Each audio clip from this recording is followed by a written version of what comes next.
Lave Radio, transmitting to every corner of the galaxy. Oi, how you doing, my brother?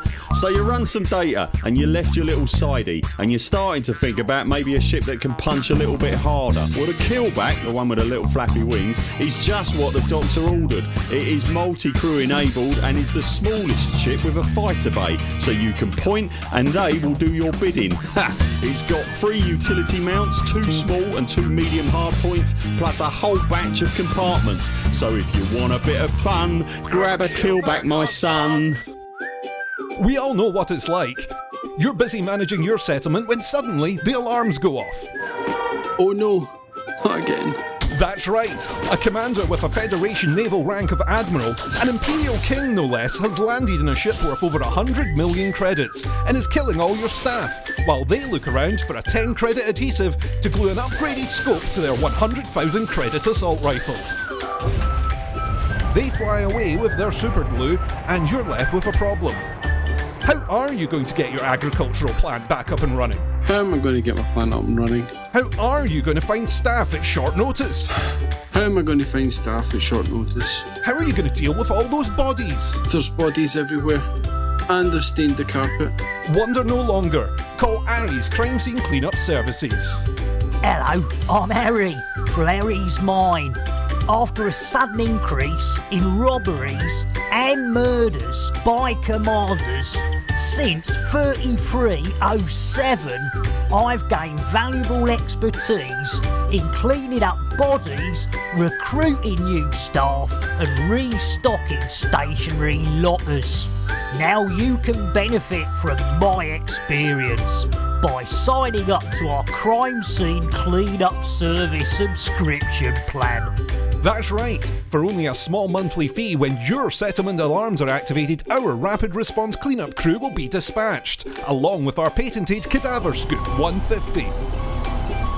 The Cadaver Scoop 150 can be mounted to surface reconnaissance vehicles and skimmers to make tidying up your settlement a breeze. Wow, the bodies are gone. Our recruitment team has potential new employees on standby across the galaxy, ready to fill your vacant roles in security, logistics, administration, processing, and more. My plant's operational again. Thanks, Aries Crime Scenes Cleanup Services. Aries Crime Scene Cleanup Services. We'll have your settlement as good as new before the next ship arrives. Cadaver Scoop 150 disposal bags sold separately. Out there's a ship just for you. A ship that can carry you to the furthest stars, jumping long distances whilst offering an unobstructed view of the galaxy. A ship that can also pack a decent punch if the pirates come knocking. A ship that feels safe. A ship that feels like home. The Asp Explorer. A great ship at a great price in a competitive galaxy. Fly far. Fly safe. Fly in front of things.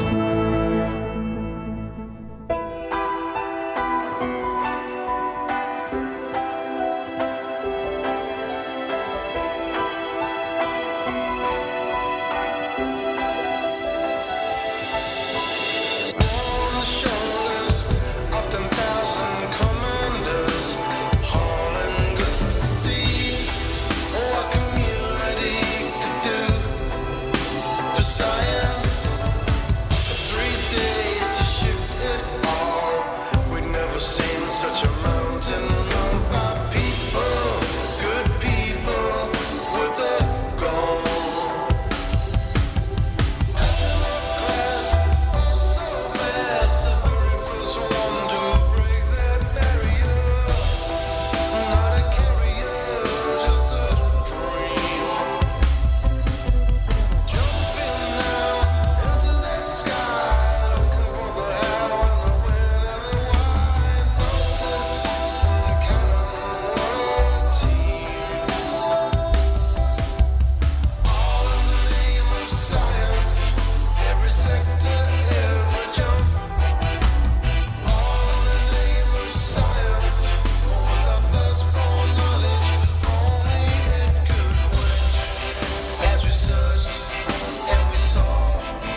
Hello and welcome to Lave Radio. Greetings and welcome to Lave Radio. Greetings, Commanders. Greetings, Commanders. The show that talks about the universe of Elite And the development of the computer game Elite 4, known as Elite Dangerous. and the fantastic Community that surrounds it. Broadcast from the Orange Sidewinder and hosted by a vending machine technician. A place of nonsense and innuendo for forum dads. A self-contained podcast 2 hours long. Transmitting to every corner of the galaxy. It's even louder than me. The hottest show this side of Dizzo. The name of the place. Lave Radio. Lave Radio. Lave Radio. Lave Radio. Lave Radio.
Greetings, Commanders, and welcome to episode 520 of Lave Radio, the show that likes to talk about the universe of Elite Dangerous and the fantastic community that surrounds it. I'm your host, Commander Phoenix to Fire, otherwise known as Colin Ford, Chief Archivist on Lave Station, and joining me in the Orange Sidewinder bar for this episode, we have our SRV Banksy, that'd be Commander Alec Turner. Hello, good evening all. We have our Head of Health and Safety, Commander Ed LeVice. Welcome back, Ben Moss Woodward.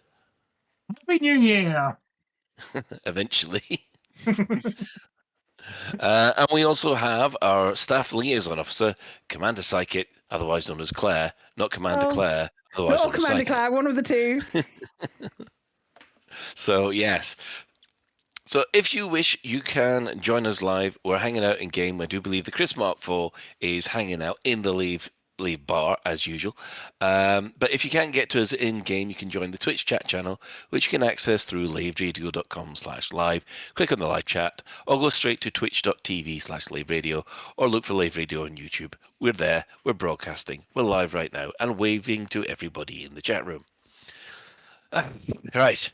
So let's have a quick go round the crew, maybe a little bit longer with one individual than the others, and see what they've been up to. So we'll start with Alec. Right, so yeah, strap in. So I guess you really want to hear about my MOT in detail then. No, actually, that's tomorrow. I can't even. I'll save that for next week's show. There, what have I done? Not much. We do an annual thing, which my son pushes for. He's been nagging us to do it for about a week or so now. So we take quite a lot of home video, just on phones, and we store it all. And then once a year, we make a DVD. Remember those kids? We make a DVD of all our home videos, all nicely indexed by month. And this weekend was the weekend when we made the family photo DVD, the family video DVD, which was a lot of fun, actually. Really Cool. funny. Yes, it's nice. I also I went back through loads of old photos. I was doing another thing with old photos, and I found, I should have posted them in the show notes, never mind, because they're quite interesting. I found a couple of old photos of my original 1980s BBC Micro sort of setup. My desk and my disk drives and. Gosh, it was such an amazing memory jogger. There's a couple of little joysticks that people have been trying to identify, and all sorts of post-it notes stuck on the wall that I can't read anymore, which is a shame. Anyway, in game, I've done a few things actually. I think I was on my way to do this on last week's show, but it was so there was a Just About bounty to film 120 seconds of beautiful Elite Dangerous video. So I had this daft idea to get a very shiny mirrored chrome asp, and then basically flight assist off, tumble it through various amazing vistas in the Spirograph Nebula. I have to say I'm jolly proud of the video, but it took Brilliant bloody video. ages. It's a brilliant video, Alec. It's so good. Do you like it? Yeah, I was Yeah. really pleased with it, actually. It took bloody ages because, like, you have to sort of get your trajectory right first. So particularly through an asteroid field, I spent a lot of time going forwards a very long way through an asteroid field to make sure my trajectory wasn't going to hit anything, and then very carefully backing up in a long straight line, and then setting myself going forwards again with the video running, and then turning flight assist off and getting myself a tumble so that my tumbling ship then just miraculously drifts all the way through an asteroid field without hitting anything. So there was lots of that. It took quite a lot of effort, but yeah, it looks good. And yeah, I won with that. So last month I got another. It's getting stupid now. I feel slightly embarrassed. I got another $80 from Just About last month.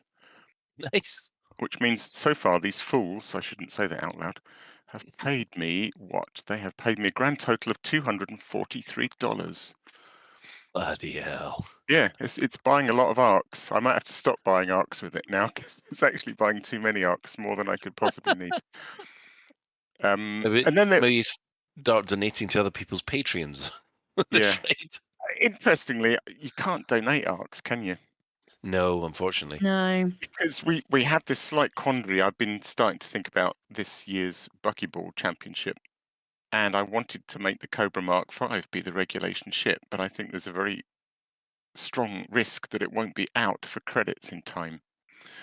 And I did have this vague notion of making the first race be the old Mark III, with the prize being enough arcs to buy yourself a Mark V for the next race.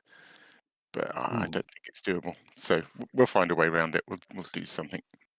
It could be worth inquiring with Frontier to see if that is possible. I don't think they're going to tell me, are they? It's a big secret. There's been a fair few groups have or fair few people have asked Frontier historically for arcs for prizes for giveaway and I see. And stuff like that, and Frontier have categorically said that it's not a thing, even with like, oh, we'll pay for it and give it to someone else. Right, that kind of thing. It's not a thing. Yeah. I thought you meant ask Frontier when the Cobra Mark V is going to be available for credits, and if they could bump it a little bit, especially for the Buckyball Racing Club. We don't have a Mandalay for credits yet. We're well away from the Cobra. Yeah, oh well. Anyway, I did the exploration CG. More on that later, probably. And I've just made a couple of new time trials for ED Copilot, doing a mountain climb, which was actually, that was interesting. I will talk on that very briefly. So I use the Spanch website, which everyone knows for neutron plotting, also has a fantastic body search, not that kind of body, Ben, where you can put in all the different things like atmosphere and a range of gravity and distance from Sol and all these things, and then it'll do a search and it'll bring back all the planets it knows about. So my criteria for time trials are tidally locked, so that it's hopefully I can find a site that's permanently well lit. It has to be a main body, because if it's a tidally locked moon that's orbiting a non-tidally locked planet, I don't really know what that means. I can't get my head around that. And then you can pick all the different types of atmosphere. So I was looking for oxygen or water because they have nice blue atmosphere, and then low G. And yeah, it's really fun actually tinkering with that and finding candidate planets. Probably a good thing to do for colonisation. Anyway, found myself a nice thin oxygen blue atmosphere, low G planet to do mountain climbing on. And that is now live in ED Copilot as of today. That's me. Oh, that I might actually check that out. I've actually downloaded ED Copilot now, so I've just got to actually get up and running. So, Commander Psychic. What have I been up to? Hey, guess what? Barely left the house. For actual reasons of how much work I've been doing. I have the No Man's Sky updated That's what I've been doing. That's what I've been doing. No Man's Sky updated, and it updated to the World's Part 2 update, which added a brand new set of like end game missions. And I realized I hadn't completed any of the other missions, so I needed to speed run through those to get. I didn't speed run. I just dawdled through them to get to the end game of like the main story missions.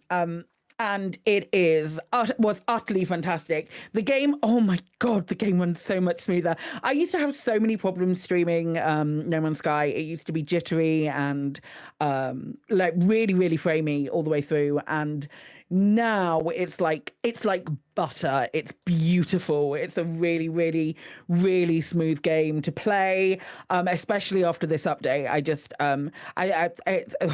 They've done some really good stuff. This update, it's just like I'm so shocked that we haven't had to pay for any DLC. I think Sean has apologized enough, but I mean, there's no way that I'm not buying Light No Fire, because I feel like I need to give them more money for this game. Even if I never play it, I'm buying Light No Fire to pay for the upgrades to No Man's Sky. What else have I been doing? I did a whole channel rebrand. Well, a channel update, a refresh. So I did. The reason I've not done anything else or gone out, I've done loads of new overlays and things to bring stuff to bring alerts and things up to date on my channel, and with emotes and all of that kind of stuff to keep it all coherent, and with some of the other stuff that I'd updated and then like left it aside and not done anything else with. So I have all of those things. So that's really cool. I really, really enjoyed doing putting all of that together. What's the other thing that I did today? I played Elite today. And that was the first time I played it. I might not even play it next week. I don't want to brag, but I might not even play it next week because there's so many games coming out at the moment, which are super fucking cool, and I've got a lot to do. But today I played it, and I got my first 10 Power Play weeklies today. I got all 10 of them, and I looked at them, and I was like, I'm never going to get them all done. I'm never going to get all of the fucking weeklies done. It's not going to be a thing. It's not going to be a thing to do it. Guess what I did? In a 5-hour session, I completed every single flipping weekly. No way. Well done. Okay, right. So, caveat to this, it's really great when all of the weeklies that you get are space-based and not Odyssey-based. Yeah. All 10 I got were space-based. Damn There's me. not a single Odyssey mission.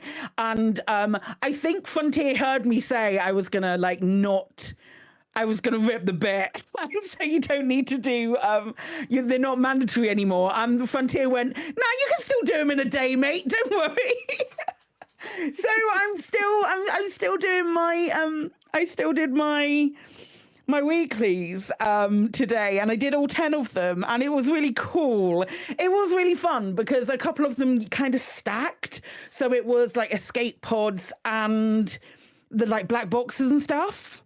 Oh yeah, the cargo. And in the same system, so I could go and get the escape pods and the things on the same power play wreckage points and those kind of things. So a lot of things stacked.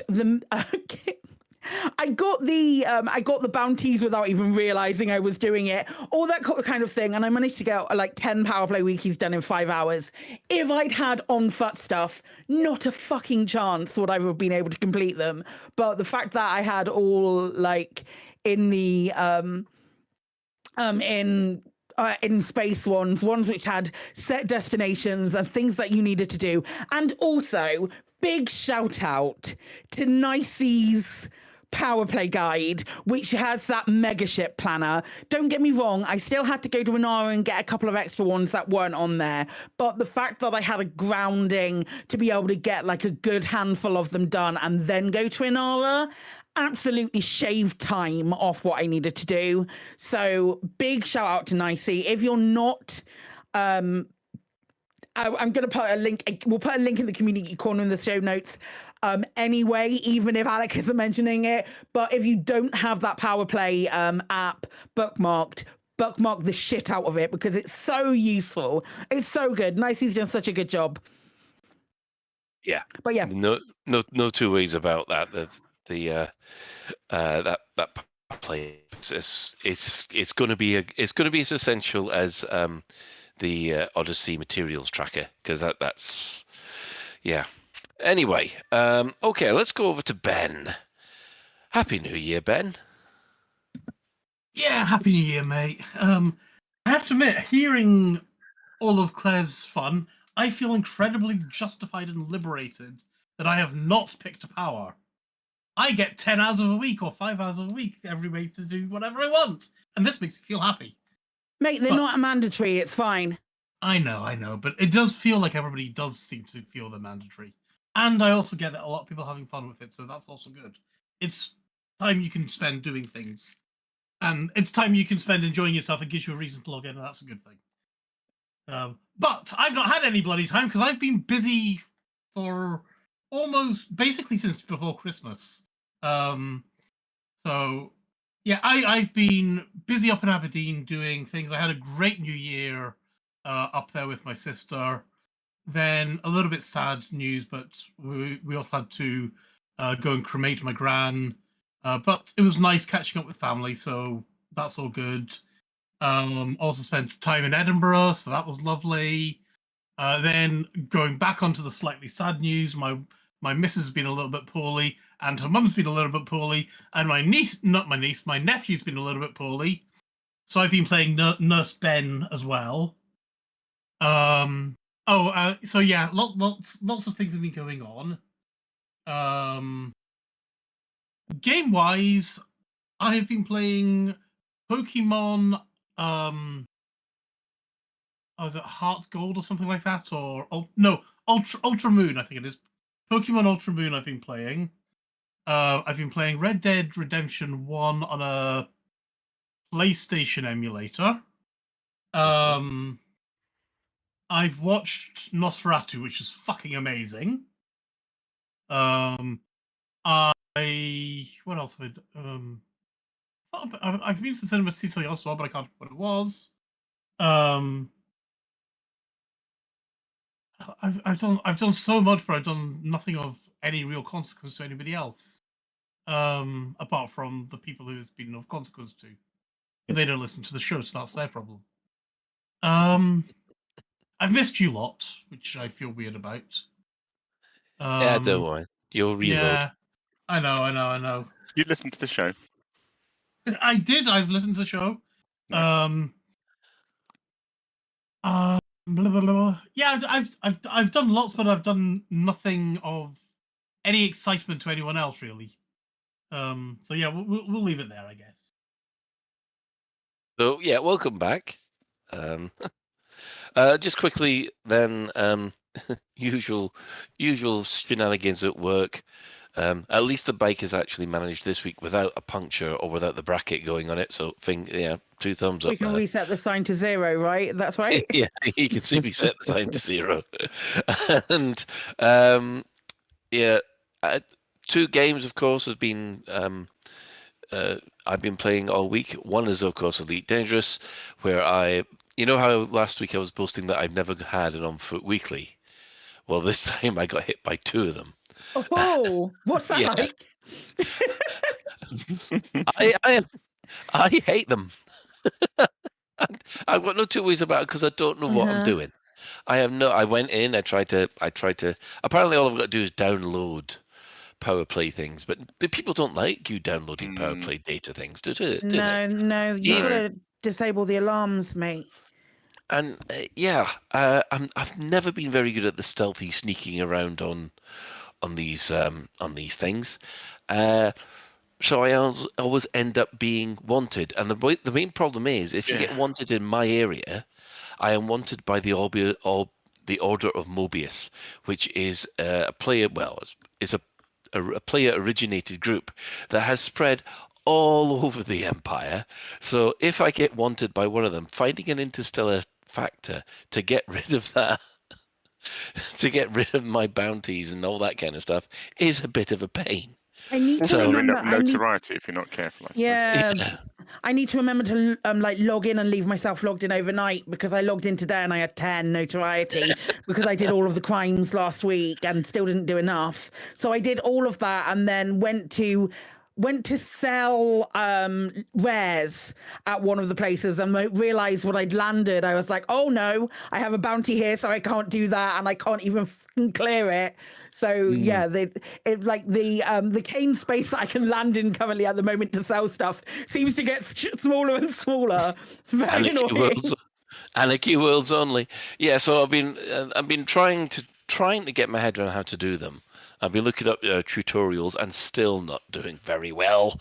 So yeah, I am beginning to understand Little Begins or the Chris Mark V's complete and utter disdain for these missions. The only thing I do know with those download missions, because I had them, I think my first ever round of weeklies or something, is I believe tourist settlements, apart from the long one that's got the power building way at one end of a long road, apart from that one, tourist settlements are really good for those data downloads. That's where I did mine. But you're right about the stealthy thing. I was just going to chip in and say what I found, which was really annoying, is I was all right being stealthy, except that a couple of the buildings that had data terminals that I needed to get to had two NPCs just stood there indefinitely having a conversation right next to the data terminal, and I just thought, well, there's no way I can do this without shooting them. Those chatty NPCs. Somebody, I can't remember where I saw this. It was on the forum and a forum thread somewhere, but somebody suggested that Elite's ground play, or that kind of stealthy ground play, would benefit greatly from some kind of distraction grenade. Oh, yeah, it really would. Like a fake fire grenade, something like that. I think you can toss, and then everyone rushes fire. over to see what it is, and then you can sneak into the place where they were. That'd be really some kind of minor illusion spell to send people over another direction. Yeah, what, a hologram of Nurse Ben, you mean? That'll do it. Throw the hologram of Nurse Ben, and that's it. It attracts all the people. They're going, oh my God, I can't believe we're watching this. There's a mental image. Welcome back, Ben. And there I was suggesting a sensible idea of why don't we just use a flashbang? I feel that would rather draw attention to yourself. Not if you throw it round the corner. Yeah, I suppose you're right. Yeah. Just bend the bullets like they do in that film with Angelina Jolie. You don't even need a thing, actually. Thinking about it, you could toss one of those shield regeneration grenades. And if that just drew attention, you don't even need a new thing. Do you know what I mean? You just need to change the mechanics so that NPCs are curious about shield regen grenades. I just want to hear an NPC go, huh? And then walk over. Yeah. I'm assuming grenades do bounce, don't they, Claire? Huh? Yeah, like that. No, what did you say? I wasn't listening. Oh, thanks. No, what did you say? Something about something bouncing. Grenades bounce. Grenades bounce, don't they? Yeah, they bounce. They bounce dependent on the gravity of the planet.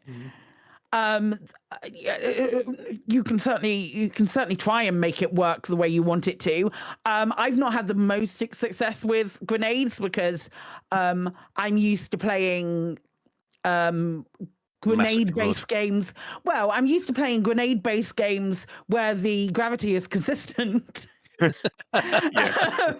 So having to mentally adjust each time for every planet that I go to can sometimes be a little bit problematic. So I just don't tend to use them. I find that my use of guns is a lot more effective when I'm just shooting NPCs in the face. Yeah. And of course, the other game I've been playing has been, of course, Final Fantasy VII Rebirth, and I am in absolute love with this game. It's everything I wanted ever since Final Fantasy VII, and it's even taken over Final Fantasy 15 as my favorite Final Fantasy game. Really? I never thought that would happen. Yeah. So, I'm in hog's heaven as far as that's concerned. And you will not. And the subject of which, I can distract chocobos by throwing rocks at them. So why can't we we could distract people by throwing bits at them as well. Can we throw rocks at NPCs? And there you go. There's a moonshot item for 2025. Throwing rocks at NPCs. I think a lot of people still want to knock the NPCs out because every time you just kill them anyway. Can't do that. Yeah. Can't do that. You change the Peggy rating. You can't kill someone who's defenseless. That's why everyone has a gun. Even if you're a scientist, even if you're a guy working in the warehouse, you've got a gun so you can fire back, so it lowers the Peggy rating. Yeah. So it's not the Second Amendment; it's the Peggy rating. It's a Peggy rating. Yeah. Fair enough. Right. So yeah, there we have it. Let's have a quick look at the development news. What have the devs said this week? Well, they dropped a bombshell last Wednesday, or was it Thursday? Yes, Trailblazers is announced to be released on the 26th of February. Trailblazers being, of course, colonisation. Yeah, so the same day we get Frontier Unlocked, your next FU, we'll have access to Trailblazers unless they announce a delay, which sometimes happens. They haven't come up with any further details. It was just a case of not the one. Well, yeah, there's one. No, I meant literally not a one. Nothing. There's not a well, apart from a date. Any word on a beta or anything? Ah, well, funny you should mention that. It's going to be a live beta. Yeah. The beta is like do it in a production. minimum viable product as opposed to an actual beta. So the same with effectively what Power Play was, but they're describing it accurately. And Odyssey, really, when And you Odyssey, thought. and fucking everything. Who was it? It was Commander Simon who was in chat today who said to me, I think every time that that Frontier put something in the game, it should be called, they should just call it a beta, because then whenever they say it's like a live service beta, then when people complain, they can go, "Oh well, it's a beta. It doesn't matter. It could be changed." We never at said any it was point." finished. Never said it was exactly. good. Oh, good grief. It saves them. It's like an automatic fail safe. Well, I'm sorry, it's broken. It's still in beta. It's not a problem. I mean, Well, to be as fair, long as that it did doesn't- work for Gmail for many years, Mm-hmm. and Minecraft, Oh, and yeah, a certain other large space game as well. No, Although it that doesn't work one's so still well an now. alpha. It's not Oh, even reached Oh beta god, yeah, you're right. stage It's there. alpha still. Yeah. Yeah, I think they're just calling it a beta because they're saying, right, if it's as good, if it's dead on, or if it's almost there, then they'll leave it in. Yeah. If it screws things up, then they'll yank it out. That's all it's going to mean. So yeah, as long as it's not alpha or Odyssey level, I think we'll be fine. That's a bold thing to say, Colin. I know. As long as it's not broken, we'll be okay. Oh no, 26 skulls. Okay, that's probably going down as my potential gaff of the year. So we'll have to see. So yeah, that has been it. There's been an awful lot of debate on the forums, to which Paul's dropped in and said, "Listen, you'll get more information when you get more information." Case of you get what you get and you don't get upset. So yeah, that's where we are. So it's three and a bit weeks. So 3 weeks Thursday. Surprised that it's not the day after the FU in a way. Like the FU, they could tell us about it. It's coming tomorrow. This is what's going to happen. Yeah. And then the next day it happens. But it's by the time we'll have seen the FU, we'll have already. Maybe. I was going to say we'll have already had it, but I suppose these updates take all day, don't they? These big ones. Yeah, true. I mean, I will not be able to play it until the FU's over anyway. So it's Nobody's going to watch the FU. Everyone's going to be doing their initial mad dash to grab those first. win that system. I will, because it might have some really cool like Planet Coaster news, because I'm not going to give a shit about whatever's coming in Elite, because we can watch that on the YouTube catch up later. It's the Planet Coaster news I'm quite excited about coming, but the rest of it will surely catch up, because it's likely that it's going to be Planet Coaster drops again, because that's the big thing that they're pushing. So I'd be surprised if there's a lot. Well, there is going to be a lot of Elite shit, isn't there? Because they said they're going to tell us what we're doing. Yeah. For the whole year. Yeah. Ben? I don't know. Why are you assuming they'll enable what are we calling it again? Trailblazers Mm-hmm. until after the show? Why would they do Well, that? Because it. They're Because going if to. they've got something to show, you show it on the show and then you turn it on. But it's the headline act of the update. It would be At really odd for the 7 update to go PM? live and to not Oh, immediately be able why to do not? Yeah, colonisation. that's what I mean. Why not enable colonization at 7 p.m.? You do the Because patching. people The have patches. lives and they have to go back to their family, Ben. That sounds like a them problem. Well, it sounds like that's not something that Frontier does kind of problem. Then Frontier have put out patches that late at night. Only in emergency circumstances. Yeah. Go on, Alec. Go on, Alec. I'm just going to say I get a perverted sense of glee out of Ben's idea, actually, because it's bad enough that the kind of gold rush for first colonization systems begins at some point during the day. But to basically announce that it begins at 7 p.m. so everyone can literally be primed and ready to go would be Start hilarious. your engines. Let's get ready for the wacky I feel like races. this is the beginning of Psychit's Oh, and every single commander gets reset to salt. Colonia race. everybody runs to their station. I'm going to be logging out of the station where I'm planning to buy my fucking station. That's for free. Of course you are. That's what everyone does. I like the idea of the colonization broker being one of the guys on the concourse and his shutter's down, and then at 7 p.m. the shutter goes up and everyone stampedes towards him. Oh, man, that's so funny. That's so for like all of the British commanders form an orderly queue when everyone else is like, "What the fuck is going on?" We need one of those ticket machines. Yes, you are 58th in the queue. Please take a ticket. Your queuing is important to us.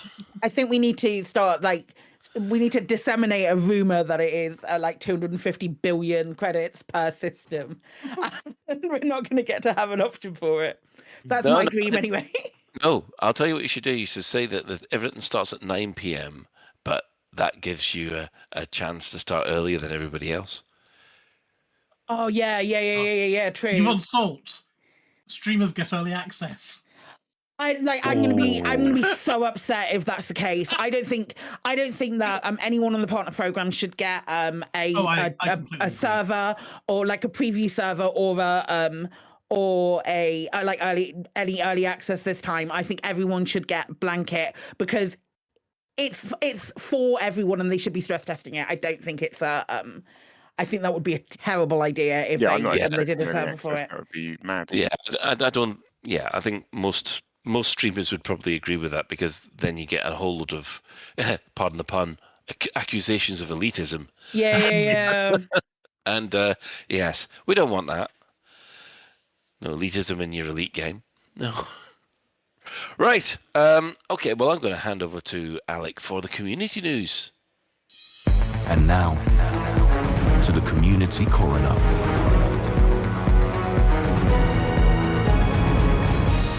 It's a dead game, innit, mate?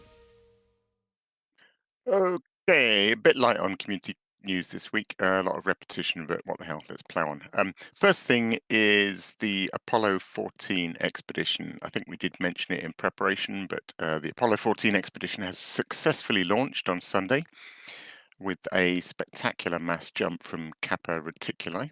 We've got a video that we'll link in the show notes of that. And I just want to say that there's still time to join up as we're only on our way to the first waypoint of the expedition, which is Drogia YWB D13-4. There's a meetup every Sunday at 1900 in-game time at the week's waypoint, and they always have a bit of fun, usually ending up with a mass jump towards the next waypoint. And there's full details of the expedition on EDSM, which we will also include a link for. Good luck with that, and happy exploring, everyone. Next up, a few sort of repeat things. I told you who's doing this sort of flight assist off Isanona inspired video has another video out called Precipice, in which he gets into the SRV and discovers that the walls of deep craters are steeper than one might imagine. Then we have possibly the last of in the series by Enigmatic of the Voidwood videos, which have been so good, and they just get better and better. I say last, possibly not last, but I think it was an expedition heading out and coming back, and Sol was kind of featured in this one, so they may be back. The video making's so clever, and he's clearly experimenting with things in each new episode, so always fascinating to watch. Next, Mile 13 Gaming, who really makes great videos. I can't help but feature these every week because I love them so much. Did a nice video called What to Do in Elite Dangerous in 2025. It's kind of basically saying, well, now the Thargoid's over, there's a few people going, oh, I'm not quite sure what to do now. And it's a really nice overview of some of the sort of main activities like exploring and mining and bounty hunting with really good, punchy, sensible sort of ship builds and things to get people into those activities. So yeah, it's a good watch, that one. The next one I threw in, I thought it was interesting. I mentioned last year, I think the first episode, it's by Spacefaring Chronicles, and it's Elite Dangerous Veteran plays Star Citizen. So I quite enjoy these because I listen to Guard Frequency and I'm curious about Star Citizen, but I haven't got it and I don't particularly intend to install it. But I hear such mixed stories of, I know there's a lot of the folks that used to do a lot of the racing in Elite have their sort of XGR racing group, and that's clearly stable enough for them to go out and have these incredible race meetups. But then I also hear so many stories of people saying you can't even get out of bed without dying. I can't get my head around what it's actually like to play I it. definitely wasn't saying that just before the show started. That certainly wasn't you're me. not alone in definitely not saying that before the show. But yeah, so it is interesting. I will say he has a lot more patience than I do, because there is a lot of getting out of bed and walking to wait for a sort of monorail thing to come in, and then trying to get on the monorail and literally just falling through the floor and doing it 4 times in a row. And he makes a joke about, madness is doing the same thing hundreds of times and expecting it to go differently. But he's very patient, and he's trying not to be judgmental, and he's trying to show the pros and cons, and I quite like that. So it's a good watch if you're curious, if you're Star Citizen curious. The last video. Yeah. No, never mind. Go around. All right. The last video I got this week is a thing called Legacy Sightseeing with Commander Scooby. I just thought it was interesting. Legacy has come up a few times this week. Just discussions in like the Elite Racers group about some of the old time trials back in Legacy planets and things. And it was nice to see an exploration kind of montage video, really nicely made one, showing some of the beauty that was and is out there in Legacy. And I guess that's what console people still have. So it's nice to see that featured. Does look fantastic still. The next thing I threw in, just as a thing to mention, anyone that's going to PitCon, which has sadly sold out, I believe, then the Burrs announced a thing they will be doing called Strictly Come Burring at PitCon, which will be basically people doing Burr's classic Which Space News I'm Commander Burr intro and exit speech for the Friday videos that they make, doing their best impression of that. And it will be judged by at least some of the Lave Radio crew that will be there. So I'm so excited. Yeah, it's going to be a lot. So excited to judge it. It's going to be so much fun. I like to consider myself to be an expert of doing Commander Burr impressions, and I think Alec, you are also. Well, I'm glad I don't have to do it. Being a judge, I won't be called upon to do one, so that's great. I might just do one anyway. Yeah, it should be a lot of fun. And lastly, I just threw it in since we've mentioned it, but Nicey's Power Play Helper is going from strength to strength, and is, as Psychic has vowed, actually genuinely really useful. The shit out of this. I cannot stress that enough. Bookmark it, save it. Like, you might not even need it for power play. You might be like, hey, I want to go and have a look at some mega ships. And Nicey's got you covered, my guys. Go and check it out. It's very cool. There we go. Link in the show notes, but it's dead easy. It's elite.niceygy.net. Check it out. And that's it. for this week. Excellent. So if you have a community event taking place soon and would like for us to talk about it across the airwaves, tweet the crew at Lave Radio or Blue Sky us at Lave Radio, or even email us using that ancient technology at info@laveradio.com. So the in-game events, what's been happening is we've actually had a couple of things of Galnet. We have Titan Wreck on the 29th of January. Titan Wreckage and Soul draws keen interest, and yeah, this is this is just a nice little puff piece about the fact that a lot of people are raiding the leftovers of Titan Kokujo, and yeah, that's where you get some bits for some some engineering modules. So. Yeah, Yeah, it's an odd little Galnet in a way. I don't quite know the purpose of it, other than maybe to signpost that there's a memorial beacon. Yeah. I don't know. It's nice that they've acknowledged it, because Yeah, I guess so. And then the second thing is we've got the first in absolute ages a community goal. Woohoo! Wild. Yes, I know. The Brewer Corporation to fund survey initiative. A new planetary survey initiative has been announced by the Brewer Corporation, calling for pilots to scan locations around the core systems. And yes, the rewards for this are actually quite decent. And you just need to get, you just actually need to do a couple of honks and get your name on the board, and you've got it. Yeah. Which is honk on your way to the if you honk on your way to the Trailblazer Echo in HIP 90578, you'll and sign up for the CG before handing in your Carto data. Job done, isn't it, mate? Yeah, it is. And it's a good little module. Actually, I need to get one on my Mandalay because I forgot. But it's basically the one that halves the number of probes you need on a DSS scan. So it's really good. Yeah. I did a lot of engineering to get that working on my ASP, and now they give it away practically for free. Yeah, no, it's good. It's definitely Did you have fun playing the game, Colin? When you did it, did you have fun? Well, there you go. What's the fucking problem then? Should come. Has everyone been doing this, CG? No, actually, I haven't. I learned about this CG about 30 seconds ago. There you go. Of course, the reason I haven't done this is because I was too busy trying to do Power Play bloody on foot weeklies. I did it today before I started and completed all 10 of mine. I don't know what you're crying about, Colin.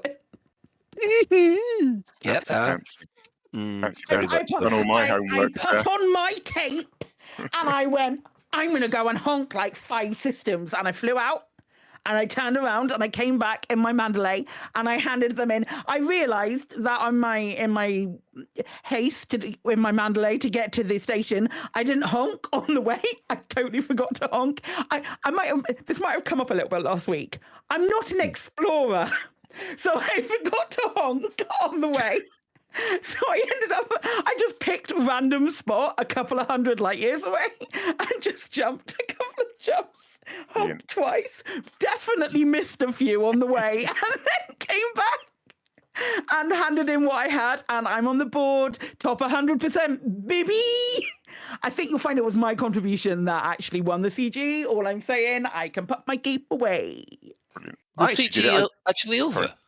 Nah. They made like the last goal is like fucking huge, so everyone can have a go. Yeah. Oh, good. Because I was under the impression that it was over before the weekend, but obviously I'm glad to hear I'm wrong, which means I've still got a chance. Yeah, they didn't like they added a couple of extra tiers on it because something to do in game. People went nuts for it, as they are right to do, and they added a couple of extra bits to it. I'm just trying to find where it is now. Community goal. Here we go.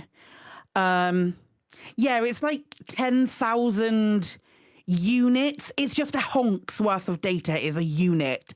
So they want 10 million now. They added 2 extra tiers. Only 2.6 million systems worth of data has been handed in. So only 2 million, 2.5 million. I think that's right. But 9,246 contributors. So that's a good number again, isn't it? Yeah, I don't really know how it all stacks up because I decided to sort of throw myself into this. I was at slightly a loose end, and I thought, oh, let's give this a proper go. So what did I do? I flew about 150 light years away from the Trailblazer Echo, because if you're too close, you can't even hand it in. I couldn't remember what the distance was. And then what I did, I was quite pleased with my method. I filtered the galaxy map on not visited stars, applied that to my route, set economical routing, and then plotted 150 light year route. Oh, nice. Basically gave me about 20 stops, all of which were unvisited by me. And then at each one I did a full FSS and then did a proper DSS of all the high metal and rocky and whatever the list was planets. So I feel like I did it properly. And that one session, which took me maybe an hour and a half, got me straight into the top 25, which that's great. That's great. I've just fallen out now, but it's also a 2-week CG as well. There's a week. Oh, is it? A week and a day left. Just looking at that, Soccer 42 just mentioned it in the chat channel as well. But yeah, I just corroborated that in our and it's a 2-week CG. So Colin, you've got plenty of time, mate. Get out there and reduce get myself back in the 25. Excellent. Well, yes, I guess it's time for the power play standings.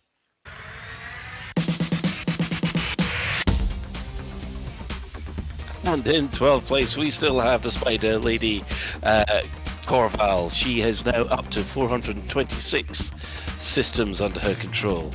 Next, we have President Winters herself. She's now up to 489. In 10th place, we have the Pirate King Delaney. He's up to 596 systems, with Kane just ahead of him at 620. Above him, we have Petraeus, 643 systems. Above him, Alex Favorite Antal with 691. Unfortunately, Archer is pulling away from him at 705. Going up, staying exactly where they are, they got Lee Run Yu at 761. And then finally we have the Grandmaster himself at 1004 systems. Then we have the Emperor Rissa at 1,299, followed by Aisling Duval at 1,404, but only 15 ahead is Mahan, but still at the winning. That is your power play standings for this week.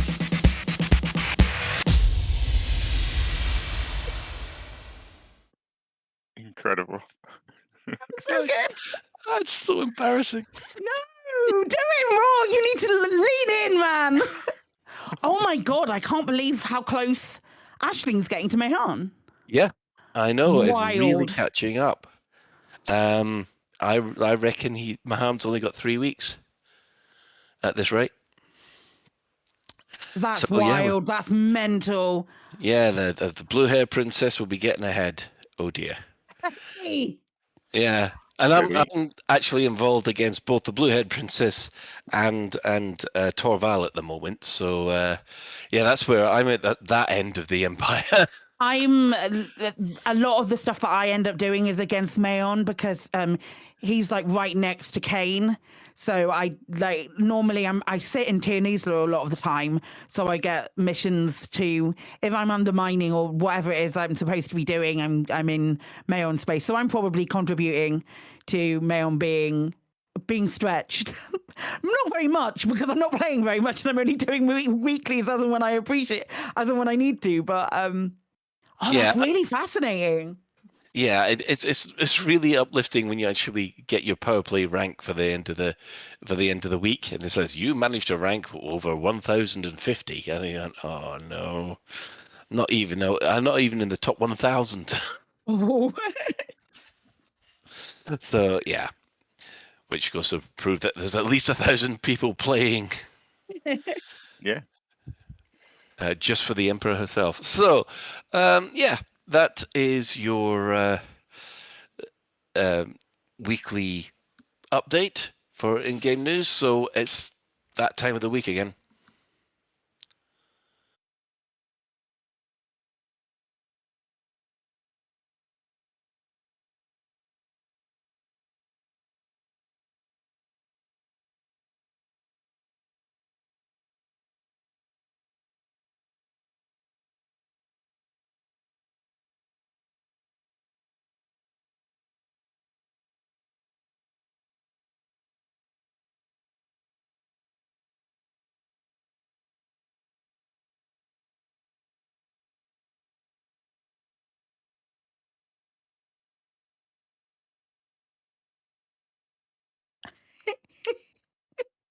And the sound of silence. No, we'll be fine. We'll be fine. Nobody pay attention to it. Then we'll pretend it never happened. That way, Chris has not to do anything weird in the edit, right? No. Okay. No one bring that to light. Just don't mention it for the rest of the episode, so Chris has nothing else to do.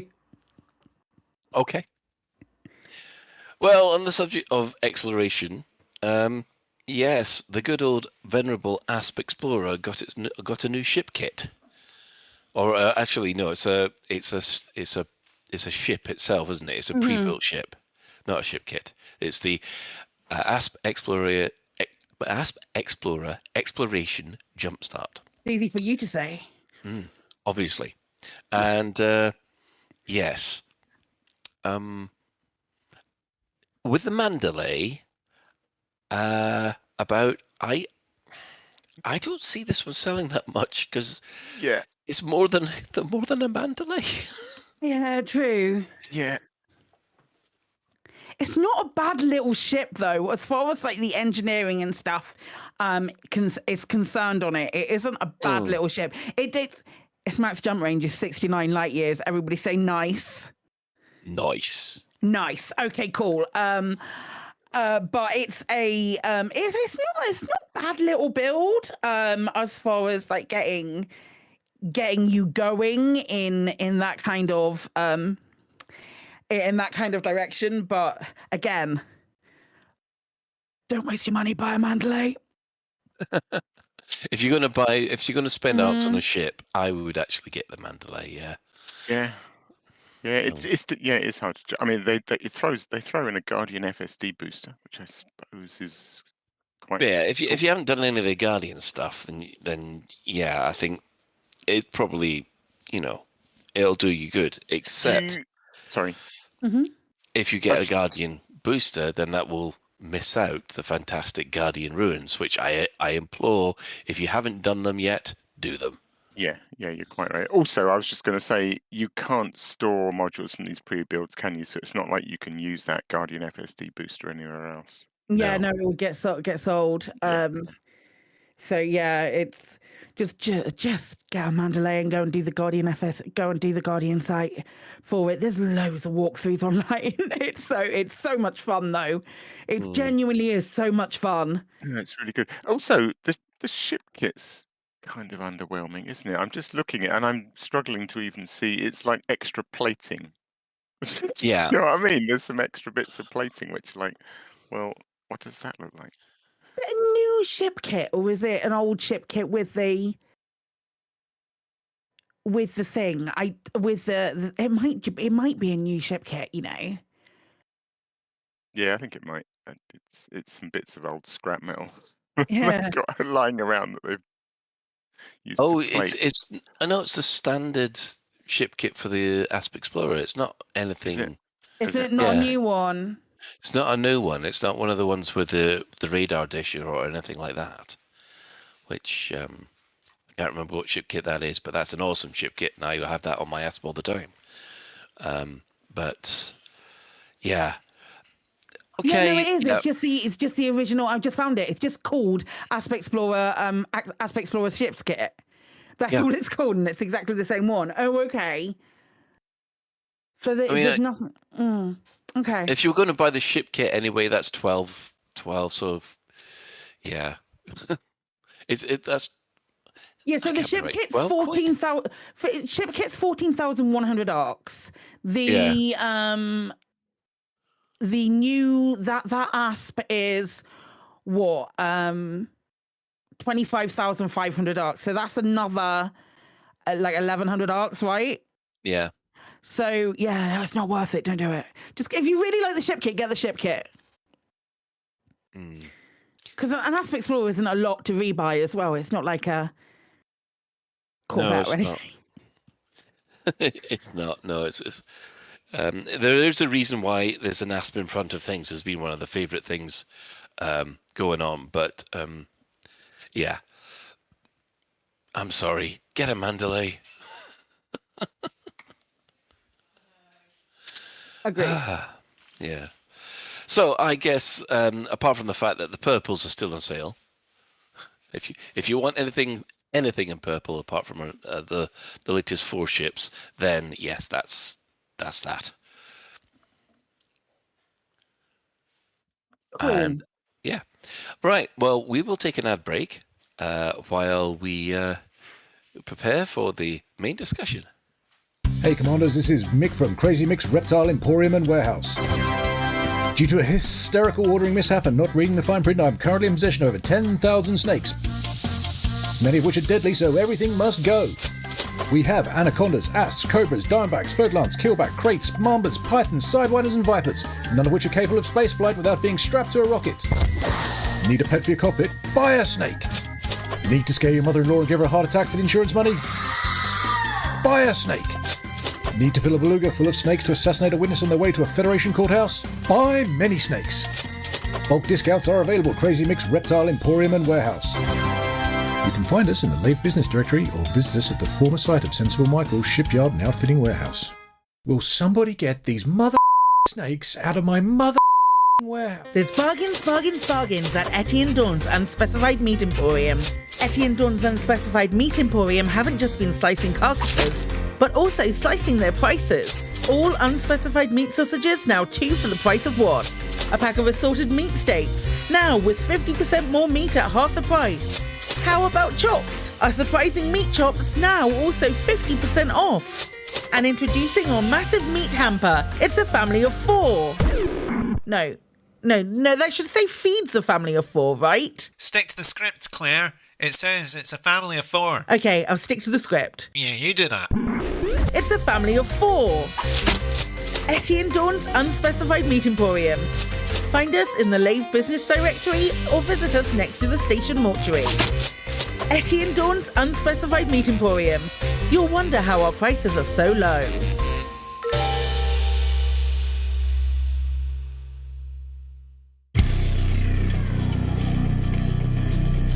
Protecting settlements from villainous scum, it's Settlement Patrolman. The action figure every child wants. Wearing the all-new Manticore Dominator suit with light-up jump assist thrusters.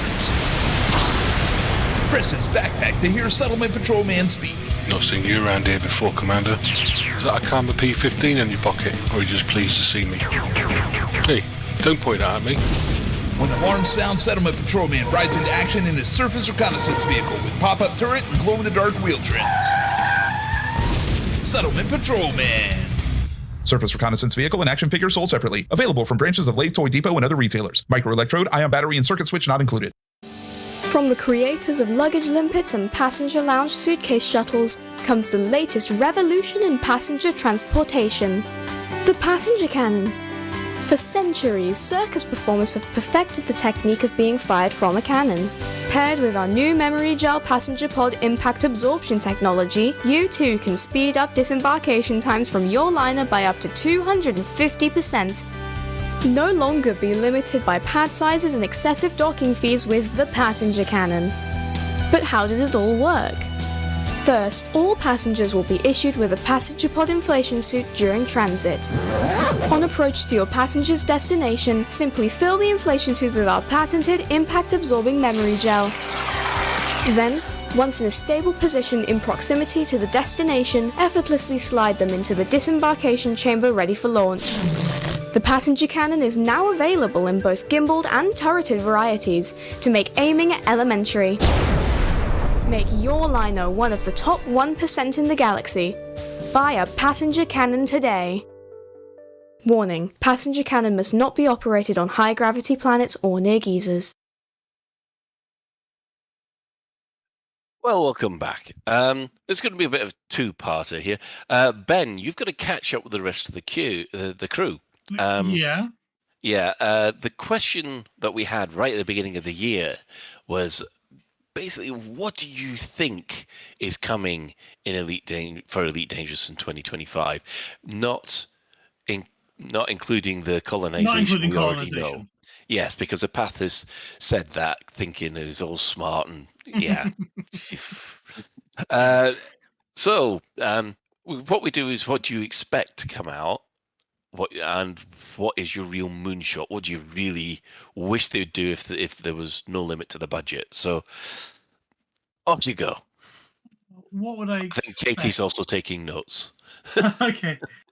What do I... Okay, apart from colonization... Okay, I do think we're going to get a couple more ships. Yeah. Are we talking headline features or just... Anything you want, Ben. Anything that okay. you want. Anything that you Reasonable want. things, and then one completely out there, money no object thing. Also, this isn't just things that you want, it's something that you would something I think expect is to say as reasonable. well. Yeah. And then the moonshot one is like the thing that you reach for. Yeah. So yeah, I definitely think we're going to get a couple more ships because they've been real money makers. Yes, they have. Yeah. I don't think we're going to get another feature as big as colonization this year. Oh, interesting. Or if we do, I've got no idea what it would be. I mean, there's a bazillion things that would be nice to be, but I don't think we're going to get it. I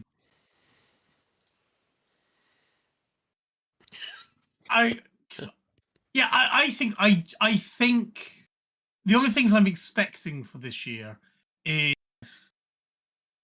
basically gradual progression of stuff. So we're going to see colonization and the storyline, but the storyline around that and reasons behind that, and that's going to be essentially the story for the year. On top of that, I think we're going to get ships around that, and I think one of the things, I think it's going to be, it wouldn't be at all surprised if we get like, I don't know, say the Dolphin Mark II or something like that, now with extra cat sounds. Yeah. I think that would be my reasonable expectations for the year. The usual CGs, etc., etc. But I'm not really counting that.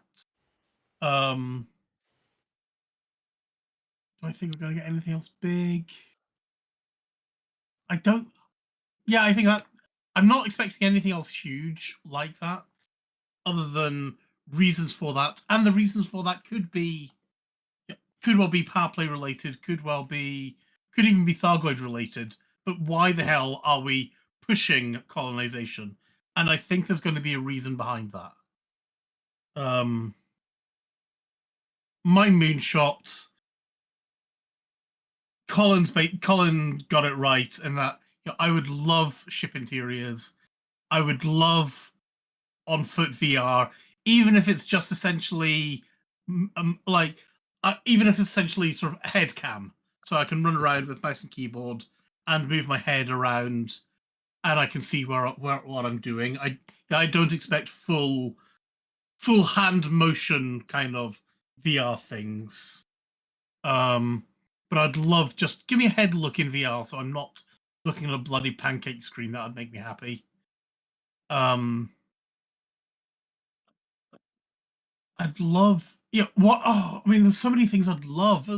I'd love for the Horizons bases to be going for the Horizons bases to be upgraded to Odyssey standards, so I can go to the myriad of Horizons things and have things to do while I get out on foot. I'd love all that kind of stuff. Yeah. Obviously, I mean, like we were talking about last week, I'd love CQC to be updated, and any of these things are possible. I just, they're all, every single one of these things are moonshots, aren't they? They are. What are any other things I'd love for them to do? It's interesting, Ben. Just jumping in for a second, but one thing you mentioned, which I'm not sure we sort of adequately covered. Is as well as feature things, we should have included. Where do you think Galnet's going to go this year? Because you sort of touched on that, and that's Yeah, hadn't really thought I about think that. there has. I think there has to be, and oh. Let me make it a question of the week for next week, and maybe we can do that. Yeah, that's a good idea. I think that's an awesome idea. Don't do it now. Let's talk. Okay, let's won't save it tell for another anything. question of the week. Yeah, We've got to get through 3 fucking shows until the next Frontier Unlocked. Let's. We could always pace play it. CQC for a week. Fuck off, pace it. Oh my god! Another reason to shit in my hands and clap. Thanks, Ben. Sorry. That's 3 weeks in a row that phrase has been used by one member of the crew. Oh dear. Sorry. Yeah, I think those are probably my moonshotty ideas. I'd love any of them and all of them to come about. Yeah. And if they do come about, great. Yeah, because I mean, I've not really hidden that at the moment I don't really care about colonization. I don't really care about the power play stuff. But if we actually had something to do, running around and adding the on foot stuff on our ships, yeah, I could get behind that. That would be extra gameplay. Couple that in with EVAs. My God, I'd fucking love it. EVAs would be really cool. EVAs would be so cool. Yeah, I mean, ever since we had Odyssey announced, I wanted Grand Theft Spaceship, and I still want Grand Theft Spaceship. I really like EVA just because I really like the idea of ship interiors as done primarily for derelicts, as places that we can board and run around and salvage stuff from. Yeah. And almost as a bonus, we once they've done the modeling, you kind of get our own ships. But I always stumble when I think about how it would work, because how do you get from your ship to the salvaged wreck to go and do the salvaging? And of course, you kind of need EVA for that to work. Yeah, in T'other Space Game, they've had EVAs for a long time, but the new update to the EVAs where you're essentially floating along like Superman, it just feels awesome. Nice. And they've got lovely zero G like bases that are basically derelict space stations that you're floating around in 0G, and there's cargo containers and things like that, and it feels so spooky and so wrong.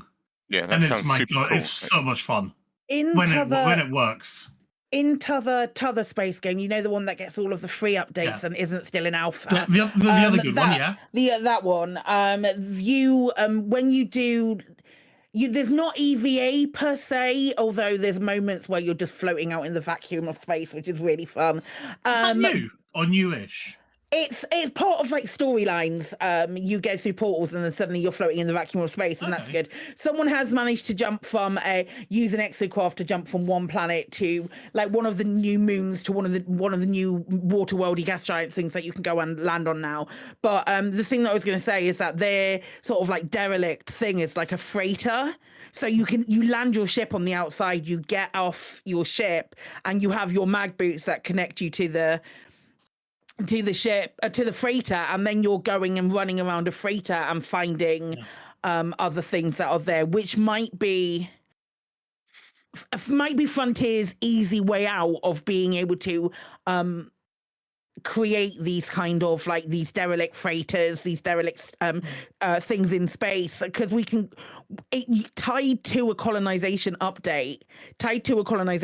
You have things like maybe colonization attempts that didn't complete, even ones that are forced into game, like colonization attempts that didn't complete, and then you have to go and you can go and land on like a section of that and then walk around. That's just me spitballing, and that's a cool like moonshot idea is but also because they're the size of space stations. Yeah, and they have landing pads. Yeah, they have landing pads, so that you have that interaction, and there's not a whole new.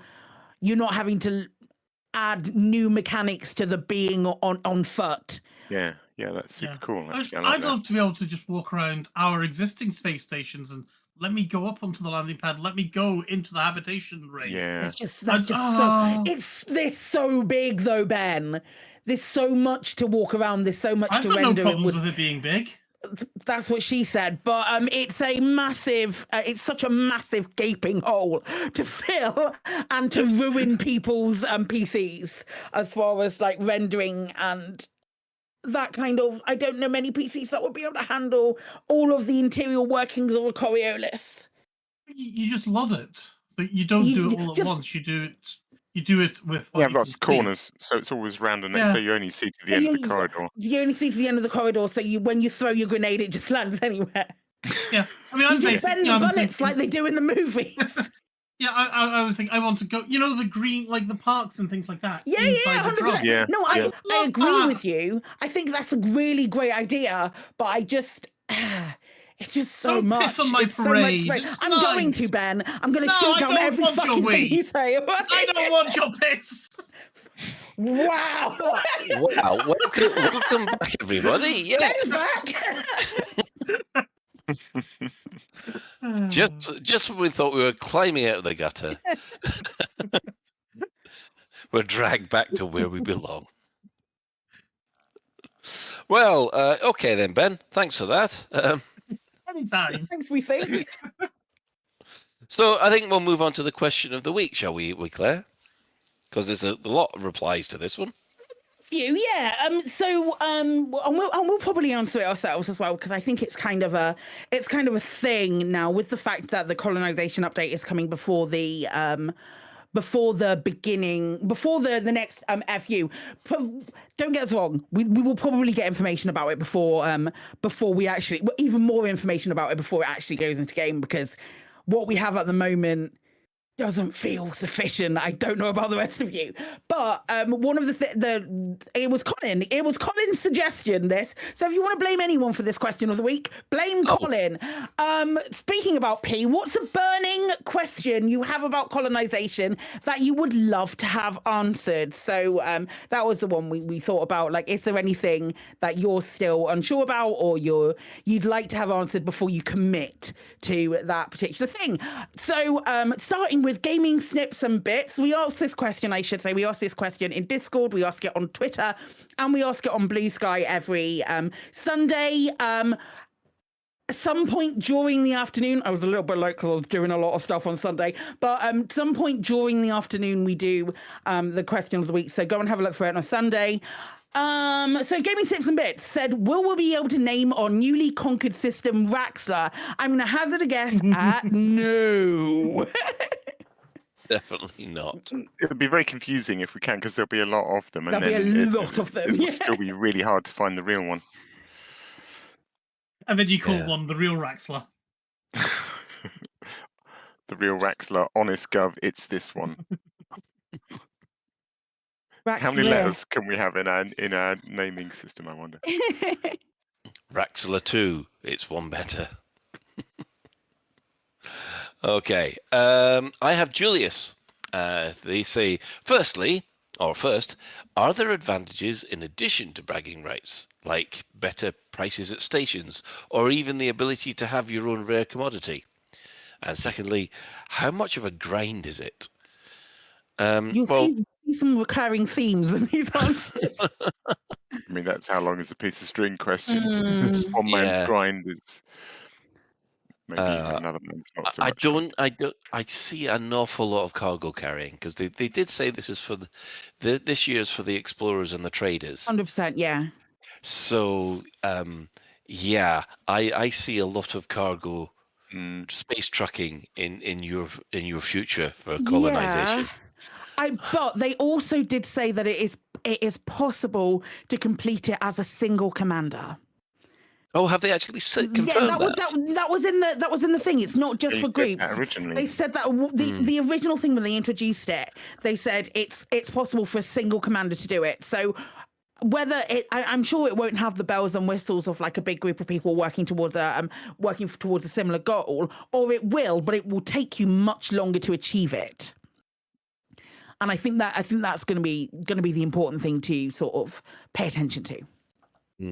I mean, as far as this first question is, I'm not sure because, yes, you're able to set up the bases and the economy of those bases, but actually setting the prices, I don't think so because doesn't the BGS come in and automatically do all that? It's the BGS, like dynamic pricing. I believe they have. So when a lot of things get sold, the price go, or like when demands are met, the price changes and those kind of things. That came in with when they did the revamp to BGS like a little while ago. I say a little while ago, like 6 years, but it did come in then. And also, I don't know if they're thinking, do you, as the owner of the system, get any sort of privileges like discounts on things? But I would guess not. Again, I mean, even your own fleet carrier doesn't give you anything, does it? So you don't even get a sir or thank you or no. But you're not named on the fleet carrier, are you? So yes. Are you named anywhere on the fleet carrier as being Yes, the I fleet think if carrier you owner? target a fleet carrier, Oh yeah, as no, who the you owner are. is. That's true. Oh yeah, then no, definitely you won't have an option. I thought for a moment that you wouldn't be able to see the if you can see the person. Oh no, I'm upset now. I would say it's a shame there isn't like a little plaque in the ready room or something with the name on it.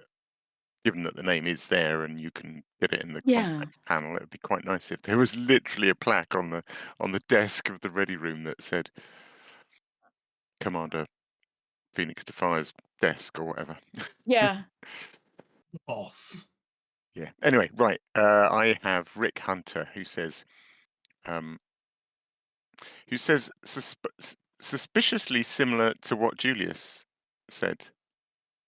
Oh I mean, shit! I can read it out, but hold up. Bear with. Try. If you read it now, you might see it's changed. Okay. How is that it? Okay. Rick Hunter says, how big is the grind?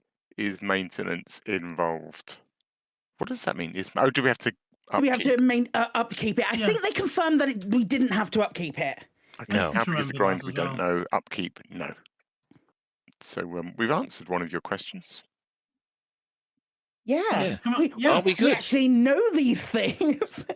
We're professionals, analysts. And I would say that the grind is probably a lot bigger than a bread bin, smaller than a football field. If I hear anybody say the grind is what you make it, grind is the friends you make along the way. Definitely not. Right. Daedalus is saying, I guess my question is, what's in it for me? I play for maybe 2 to 10 hours a week. Will there be anything in it for me to do? I think the honest answer to that is yes. If you want to. Yeah, I think so. We have the grind is what you make it. That's like hilarious. But I think the important thing with it is the what's in it for me. You get out of something what you put into it, right?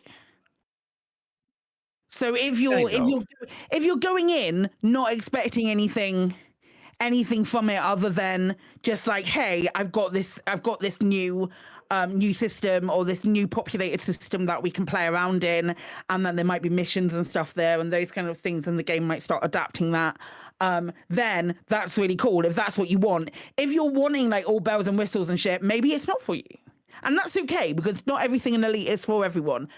Exploration, for example. Yeah, you do get a sense of empire building, though. This is your own personal empire that you're building up, or I guess.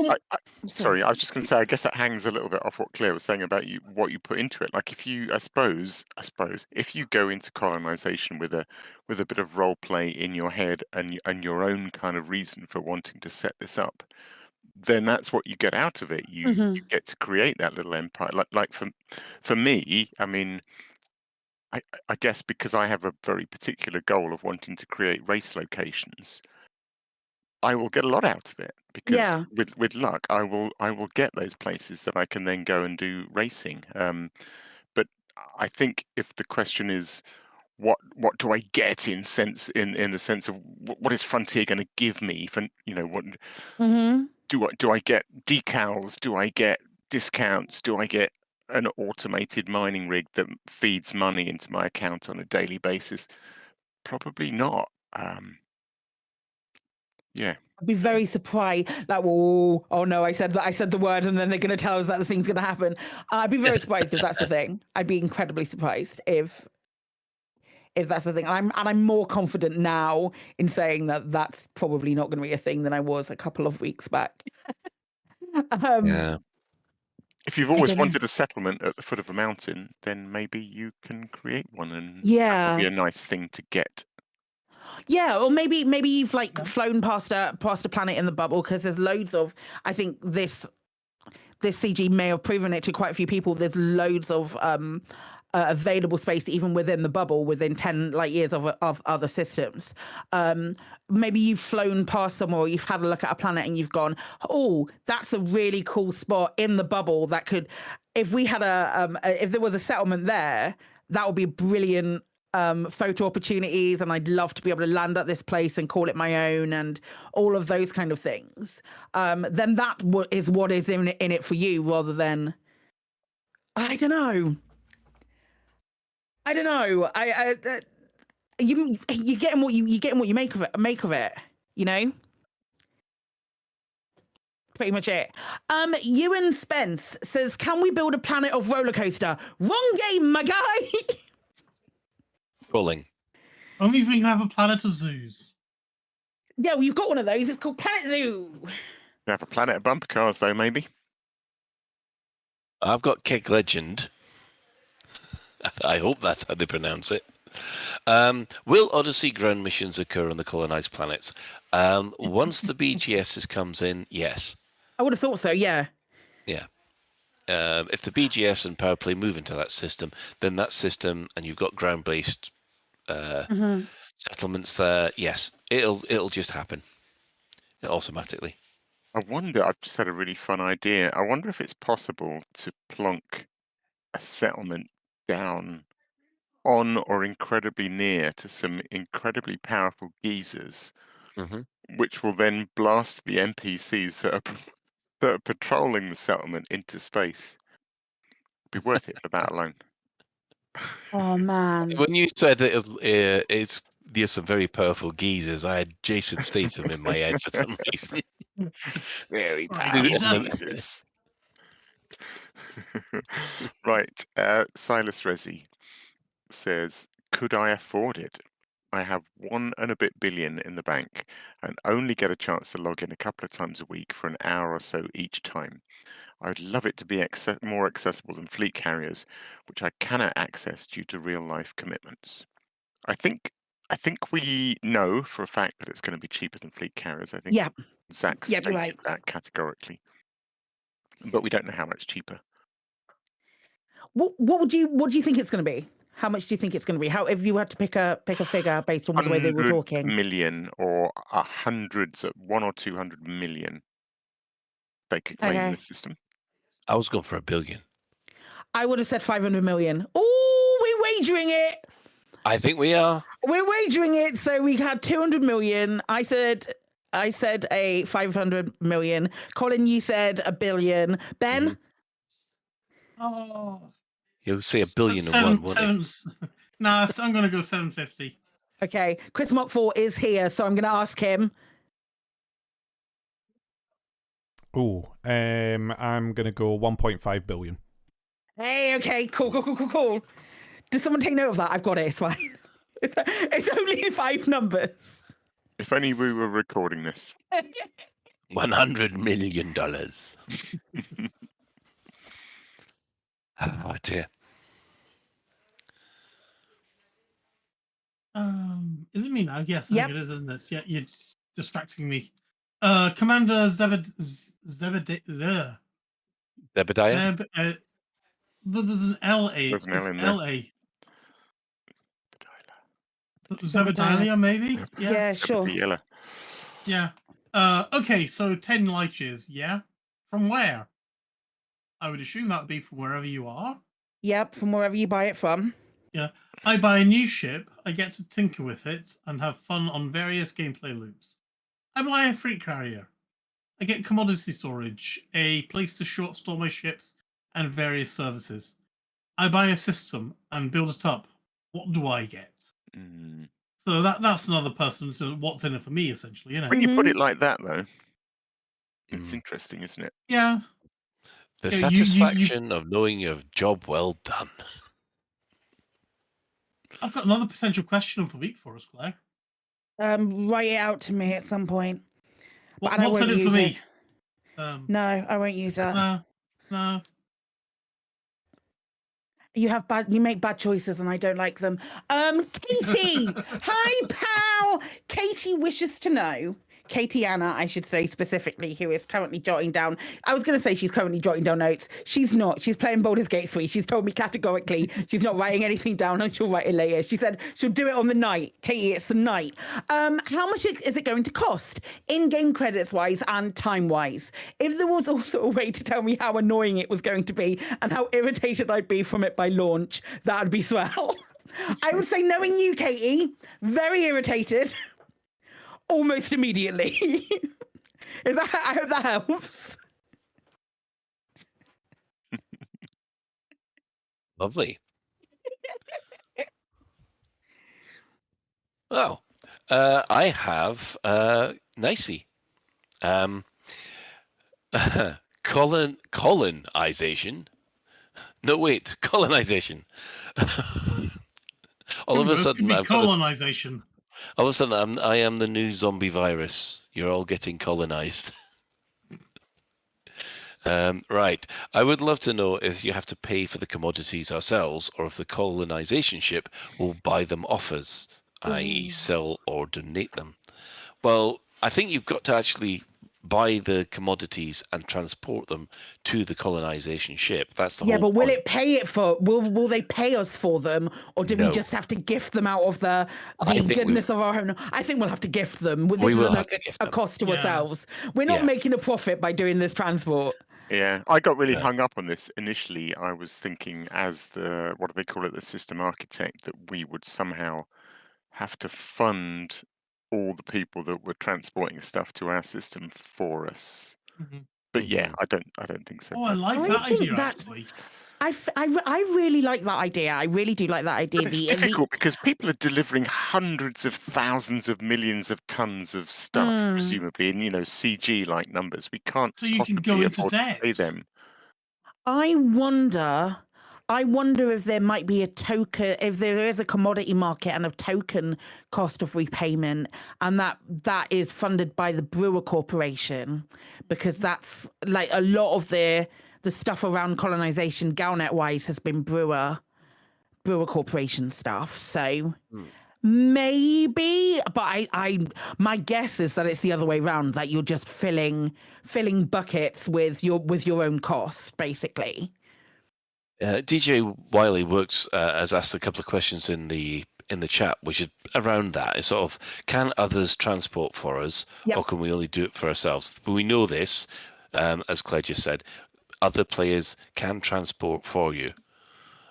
You're just the person that's in charge of setting it up, and if people want to help you out, 2 thumbs up. Yeah, I love the idea of essentially where we, as the owner of the system, ultimately are paying for it, but maybe we're paying for it by paying the money to Brewer. The Brewer is upfronting it, and then we're paying off that loan. And actually, I guess once the system economy gets going, exactly, maybe the law, if you like, the concept is that we're sort of lent the money and then the system makes it back, and we actually don't see a penny of it go through our own bank accounts until presumably all the upfront costs are all paid off. I'm excited. And then you might see profits. These little nitty-gritty bits of like explaining things away. This is what I'm looking forward to finding out.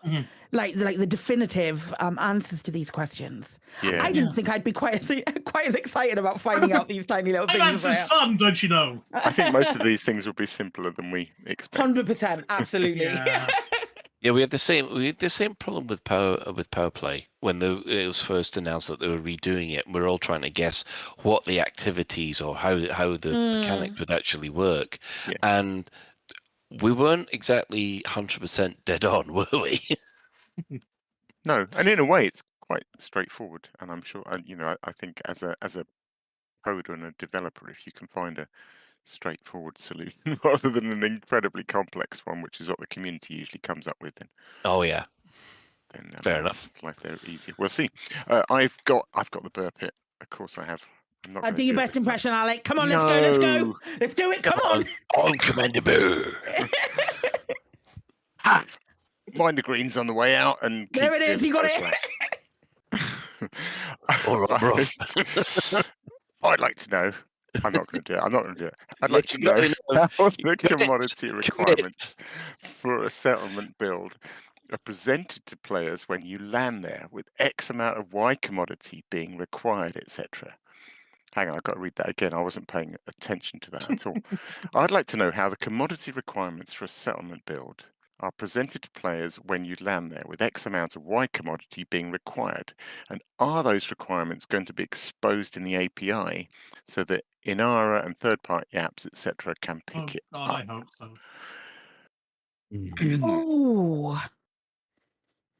Oh, I hope so. API, I very much hope so. But also, I'd like to see bars of requirements, like progress bars of requirements, kind of like micro CGs. That's what I want. Yeah, I was going to say there must be equivalents in the game already that it'll be like CG. Yeah, it'd be like a CG bar.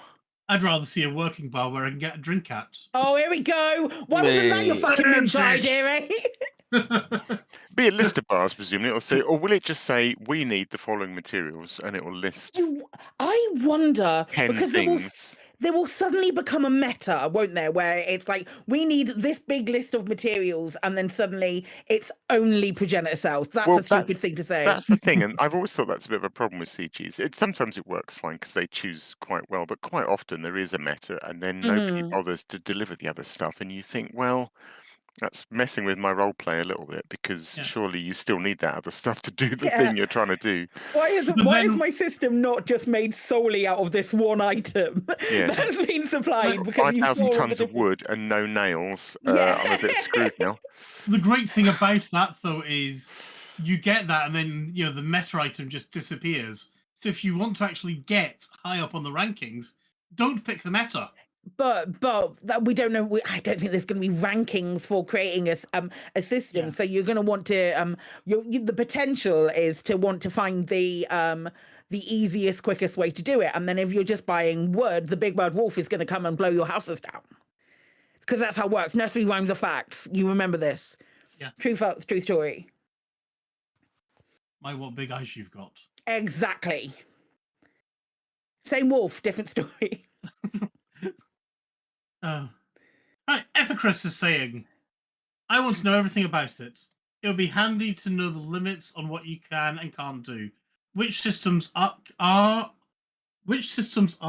be colonized? And can't, my guess would be. Which systems can't be colonized, other than those where stations already exist. Like, does it even need planets? Could I just pop a station around a sun? Stuff like that. Good question. I mean, that actually exists in the game anyway. Yeah. Because you got Astrope is the famous one near Copernicus Beacon. Was it Copernicus Observatory in Astrope has got it's just like a single there's just asteroids in that system. I think. Yeah, just random things of asteroids, if memory serves. I love Astrope. It's one of my favorite systems in the galaxy. That's the system where I became combat elite.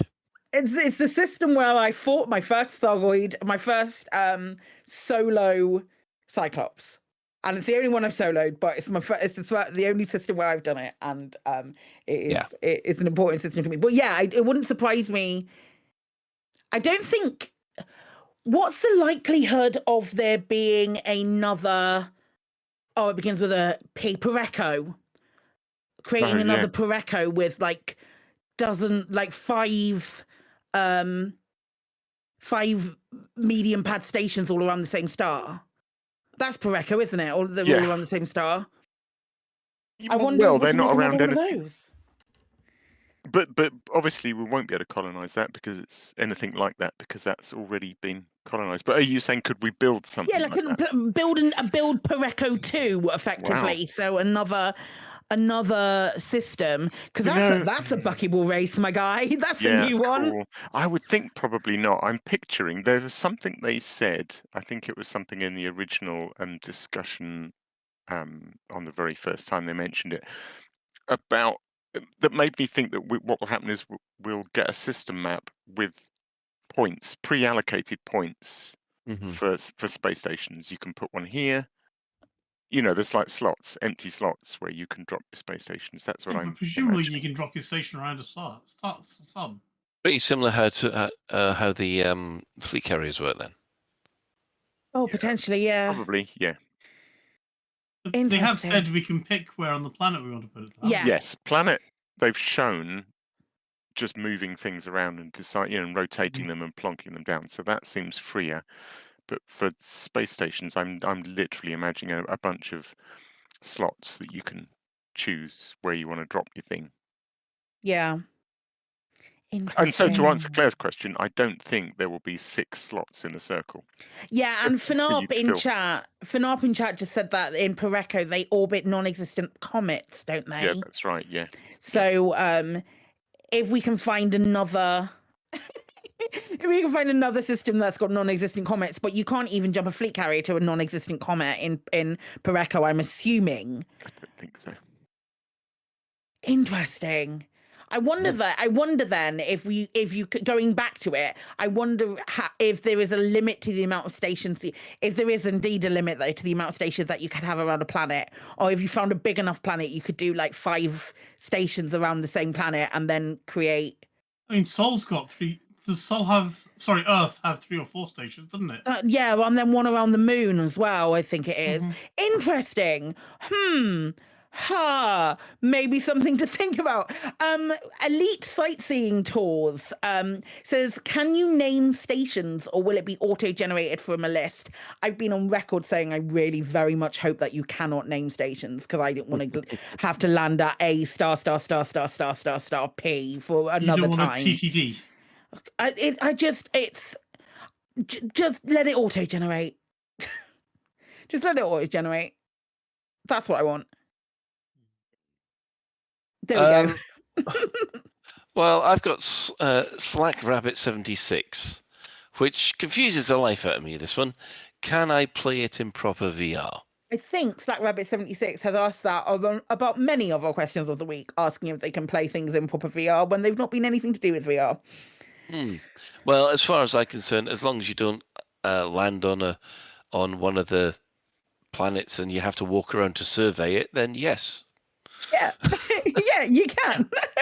So there you go. Good news, Slack Rabbit 76. Yeah, I think. I guess the only bit that I would wonder about is the thing they showed of rotating the globe and plonking down. I'm just trying to picture what that might look like in VR, but I guess we'll find out. Yeah, I guess we'll find out. Right, Commander the Stig's cousin says quite a lot. He says, what's the point?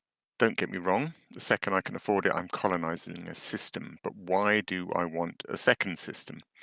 If it's just to expand player factions or power play factions, that doesn't fully draw me in. However, if there's an output that I get and others don't, then I have a reason to fight for the systems. I've always been infatuated with the territory wars of EVE Online, and if we could get that in Elite somehow, then I'm totally down. On the other hand, if we don't fight over colonized systems, I want to be able to set up a colony or a string of colonies that produce me something. Like mining economies feeding production economies to create commodities I can sell elsewhere in the galaxy. Or something a little more complex where I don't directly create goods, but set up a series of colonies that create natural trade routes similar to the ones found in the rest of the galaxy. P.S. I don't know if Frontier has already answered this question, so hopefully I don't look too dumb. No, not at all. It's a good question. And actually, Frontier did... They have sort of hinted about this stuff where you can choose what type of economy. Yeah, you can choose the economy. Yeah, that's what I was going to say. And the way they spoke about it made it seem like it might be important. Yeah, it wouldn't surprise me if we were like one of the ones that we were looking at in my squadron. One of the ones like close to where the faction that we support is. It has got loads and loads of rings, so and loads of different like potential rest sites and things like that. So my thoughts about our thoughts about it were, if we set up mining economies, does that increase the chance of there being, when that system becomes populated, does that increase the chance of there being rest sites and other extra things that appear within that system? Actually, that's the question I'm just asking right now. If we set up like a mining economy, do we then see things like rest sites? I wonder. I was just thinking on similar lines, but if you think of something like Planet Coaster, which I haven't Mhm. played, but I have watched people stream, so I think I get the gist. You know, there's a lot to, if you set up the right kind of thing, there's a ride, and then you need the sort of food vans, and then you need the power generators, and if you get it all right, it works really well and kind of generates more money and stuff, right? Yeah. So it kind of makes sense that they would be thinking, you know, if you just bumble into a system and let's suppose it's got rings, but you want to make tourists, actually, rings might be quite good for tourists, but you know, if you don't think for a second even about the economy and you just go, oh, I'll just plonk a tourist thing down here because I like the sound of it, maybe that system doesn't do well. Whereas if you do think it through and you go, okay, I've got rings, so I'll generate a sort of refinery system, and then Yeah. the next system along or the next station along, I'll put some manufacturing in. I wonder if what they want people to do is to build a system whose economy functions really well. Oh, I hope there's hidden matrix like that. And if so, what is the payoff for making a system that functions really well? Oh, I don't care. I just want it to function really well now. Yeah. Ben, have you got something on the economies? I'm just thinking, doesn't the game already have essentially the resources in a system baked into it? Yes. So surely the resources in the system define what we can get there. So from that you could go and say, well, this system doesn't have a lot of metal in it, so setting it up as a mining system might be a really stupid idea. Yeah, well, that's what I'm suggesting is that I'm not sure that colonization will prevent us from doing the stupid thing. And what I'm curious about is how it rewards us Yeah. for doing the Yeah. right thing. The only place where that's changed is with like Odyssey settlements, because it used to be the case that it would really fit what the resources were available and those kind of things.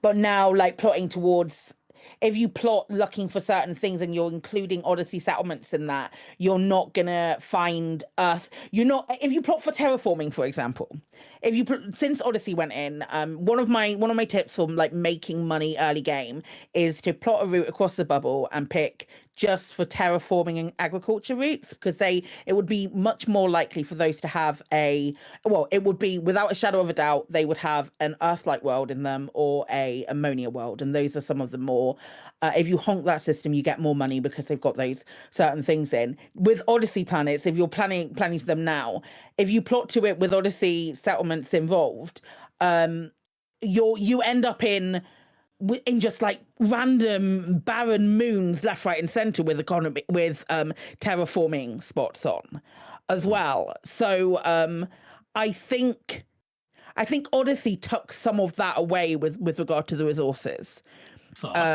Yeah, it does suck because it made my early game money making guide fucking redundant because of this one big thing that we had in it. So it wasn't because of the change. It made part of my money making guide just like not something that worked really very well anymore. And it's something that I used to always recommend, and now I'm just like, I don't know, mine. So yeah, it's a weird one. I hope they sort of like pivot back to it. We should have the data. Yeah, the data should make it work. Yeah. Can I just say I'm following a Type 9 called Boy Racer. Okay. And I love that name, and I love the irony in it. I've got one more thing on this. So here's an interesting thought. I think many of us have imagined that once you've built your first station, the one that's got a time limit on and the system is yours, that it's then kind of up to you to build other things, and the only gotcha, if you like, is the time and money in transporting the materials needed to build them. But what if the system's inherent economy is a part of what pays for that? And so basically, if you want something, what's the most desirable thing? Suppose you want an asteroid station, which I'm sure everyone does. Suppose you can only get, suppose that's the payoff. So you build your first station and you build some crappy little, tiny Outpost, station. yeah. And then you try and build your asteroid station. What if the game goes, no, the system can't afford that at the moment? And you have to use the economy and build up. You have to build the refinery, and then you have to build the manufacturing, and then you have to build the sort of high tech. And only once you've got that chain of really fast moving economy can you then reach the end game of colonization, which is to plonk an asteroids station in. Yeah, you know what I mean? Yeah. Yeah. Oh, that's so interesting. It's not going to have any of this. You know this, right? It's not going to have any of this. It might, because this question of what do I get and what's the point? Frontier must have, it's the first thing we're all asking. I'm sure they ask themselves that. So there must be more to it, surely. Right. So Commander Schnails is saying, my gut feel is there'll be a lot of change. I'd be interested in the costs, both in credits and materials/commodities. But outside of that, I think that the important things have been covered already. Okay. Cool. Yeah. Cheb's Will says, I have a few questions, as many probably do. How much does it cost in cash and goods? Can you name your station settlements? Can you hire key staff for a station/settlement like on a carrier and have them appear in game? Will I have to call Ari's cleanup service every other day? What changes would having Earth-like or terraformable worlds make to the system compared to just ice and dust balls? Will the megaship routes change to include the new populated systems? Will the AIs in my system be polite to me, or do I have to pay ARCs to get them a new coverse? Yes, no, yes. Of course it will. I have Stake Typhoon. Can I build a detention center megaship? No. Oh. Like the Pill of Fortitude, being sent to your system when they've been naughty.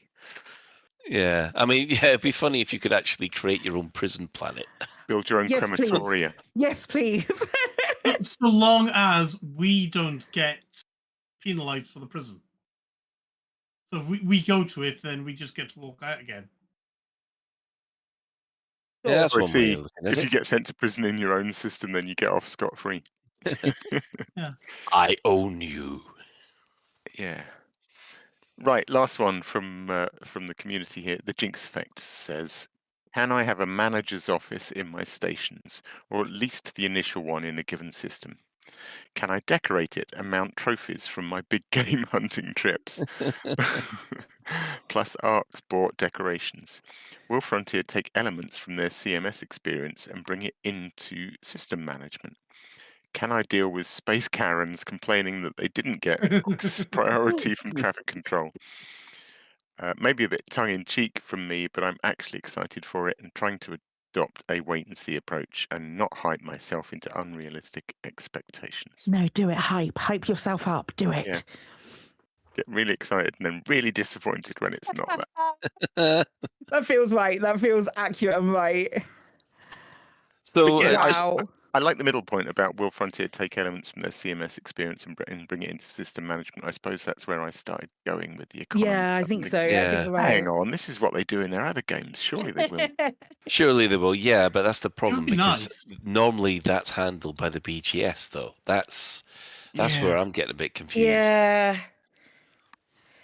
I mean, for me, the main question I've got is, if you start off with your basic noddy outpost as your main station, can you upgrade it to bigger and better stations as you go, or is that the thing That set it, and in then you have to stone? make other ones. Yeah. That's a good question, actually. Actually, here's a question for everyone, because this came up on I'm the finished. forums. Sorry, Colin.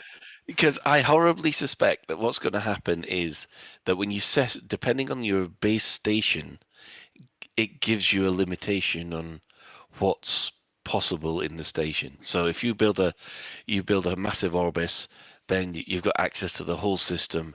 If you have a little itty bitty outpost, well, maybe you could put up a couple of outposts somewhere. I don't think That's that's it. right. I don't think that's right because I'm pretty sure Frontier said that. Why am I getting like? Please, someone correct me if I'm wrong. But why am I getting this impression that we were told that it would always be an outpost, the first thing that goes into the system, No. and then you can build up from there? Because Why am I that's one saying of the things I'm that? speculating. I swear I've been told that multiple times by multiple people. So this exact discussion was raging a little bit on the forums last week. Somebody said it couldn't be an outpost, and I was sort of saying, okay, where was that? What was the citation for that? It is interesting. So they didn't specifically state that it couldn't be an outpost, Right. but peers did talk about the stations not rotating initially. Yeah. Right. And a lot of people from that have taken that to mean that it It's an can't be an outpost. outpost. No, that It can't be. initially. The fact that Initially. it doesn't start rotating until you've completed it was what peers kind of Oh, said. okay. So it is going to be like a Coriolis or a thing, then maybe. So the suggestion is that it couldn't be an outpost, but they didn't explicitly say it couldn't be an outpost. There was another phrase they used. They used starport, I think, and a lot of people on the forums were saying outposts are never called starports. So I mean, Frontier idea calls of- things a Don't hell of know. a lot of other things as well, you know. Yeah, I don't know. Surely but it to depends on Colin's what you point, build and how much you build it. yeah. What I was going to say to Colin's point is because that first station has a time limit on it, and presumably because a massive Coriolis takes more materials to build than an outpost, I suppose my question would be, what's going to prevent us from always starting with an outpost, and why would you start with anything else, frankly? Because you want to meet the deadline in the 2-week limit, right? So Yeah. So why wouldn't we start with an outpost? If you've got 100 mates all delivering 1 million tons of widgets, then you start with a Coriolis or an Orbis. Maybe. I mean, And why if make you it hard get for yourself? Because then you get better resources, better that's the prospects, question. etc. We don't know that. So We don't. Yeah, I would assume though. Better station, better stuff. yeah, and that's what Colin's suggesting, and I'm I suppose I'm sort of saying, yeah, that does seem reasonable because that is what would stop you from always starting with an outpost. Yeah. And aiming higher, aiming higher. So anybody else got any Yes. burning questions? Yeah, so mine is like specific, very specific on BGS, and once you, because my understanding is you buy the colonization upgrade from the faction owner of that station that you're buying the colonization upgrade from, and then that faction becomes the owner of the faction that is present in that system. So there's only one faction present in the system, which I'm hoping that that opens the BGS for expansion. I'm hoping that it's easy for I'm hoping they make it easier for other factions to sort of like migrate into that system as well, for it to be like a flourishing BGS atmosphere rather than just one. Rather than just like a lot of factions around there with like 100% in each system, because that's going to trigger expansion indefinitely when it's at 100%. If there's qualifying areas. So maybe instead of that, not only the top faction goes there, but like 3 other underneath factions as well. And so it populates with 4 factions. So the leading faction isn't always constantly triggering expansion, which could be an absolute nightmare, BGS wise. That's my burning question. Another one that I hadn't thought about until literally just now. I'm concerned. Oh dear. Right. Well, judging by the silence, I think we'll bring that to an end. So we'll just do our shout-outs. Our sister station, Hutton Orbital Radio, it broadcasts on a Thursday from 8:30. Tune in at twitch.tv, Hutton Orbital Truckers, or if you want the audio, go to radio.forthemug.com. For the discerning commander that does like a bit of CQC action, check out the CQC Discord at discord.me/Elite Dangerous CQC, all one word. We're also giving shout-outs to the other Elite Dangerous podcasts. So hello to the Guard Frequency, who does other space games as well. And yes, we have been told off by the loose screws about CQC, but you can have a listen to them. And also, if you speak French. Me personally, I let the funky music do the talking. Yes. Well, there's the Elite Dangerous podcast, who are probably overjoyed at the way I mangle their name every week. And they also do these wonderful missions as well, which I implore you to check out. Following this, do we have a Galnet news? Yep. Excellent. Galnet news, as provided by Commander Witherspoon and Commander Beetlejude. And we'd just like to thank everybody who's chipped in the Twitch chat. And the in-game commanders, Chris Mark 5, 4, 3, 2, 4. Ulrich Octavius, Duck1, Felix Lestra, Phoenix Defire, Hannah Rib, and Andy Sharp 42. Ooh, lots of people in game. Yes. What's that, Ben? I also want to give a shout out to Commander A Face for Radio, who just interdicted and killed me. Good. Because I love the irony of that. Doing God's work. Thank you, Face for Radio. Doing God's work. Yeah. Yeah. Is there still a bounty out on Ben? I can't remember. There was a bounty out on me. I'm not sure if there still is. Yeah.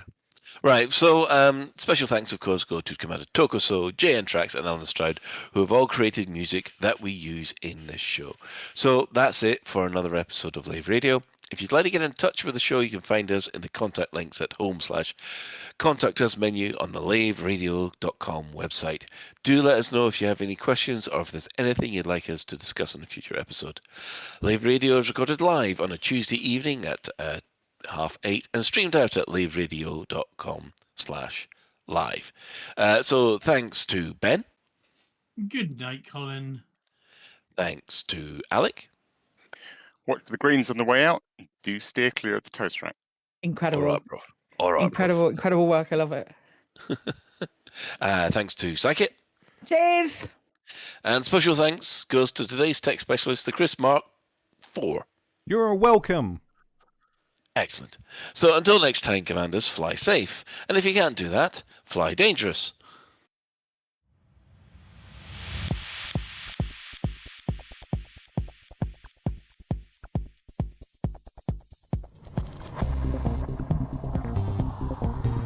Is your life like this? Sounds like someone having an orange inserted.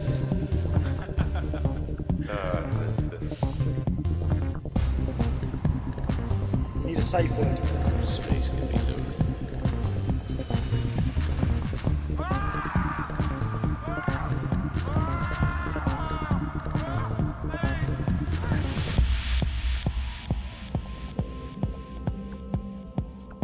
I'm gonna see the galaxy.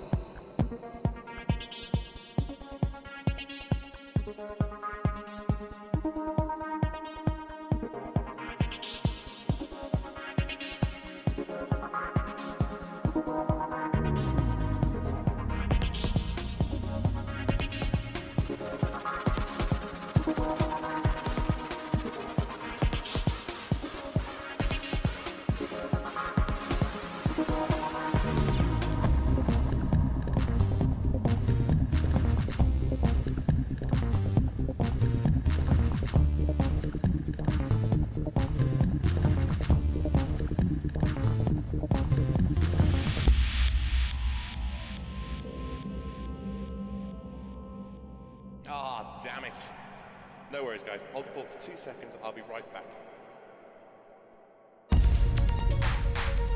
Galnet News Update, 4th of February, 3311.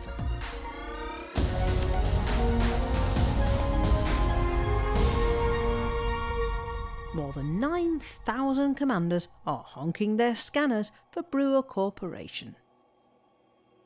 Exploration data is being collected ahead of the launch of the colonisation initiative towards the end of February, and it's easy to get in on the rewards. 9,000 commanders have already contributed scanned data, with long-range explorers expected to turn in their data by Wednesday the 12th of February.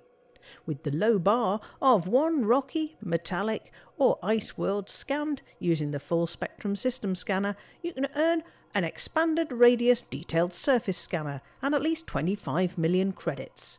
With as few as 25 planets scanned, you can get into the top 75% of contributors and earn at least 40 million credits. Those in the top 25% will be rewarded with at least 100 million credits. The financial reward is expected to increase substantially once Tier 5 is completed. Each planet scanned using the FSS counts as 1 point of contribution, while each detailed surface scan counts for 3 points. Previously undiscovered ringed Earth-like worlds like this one sadly do not count towards the goal.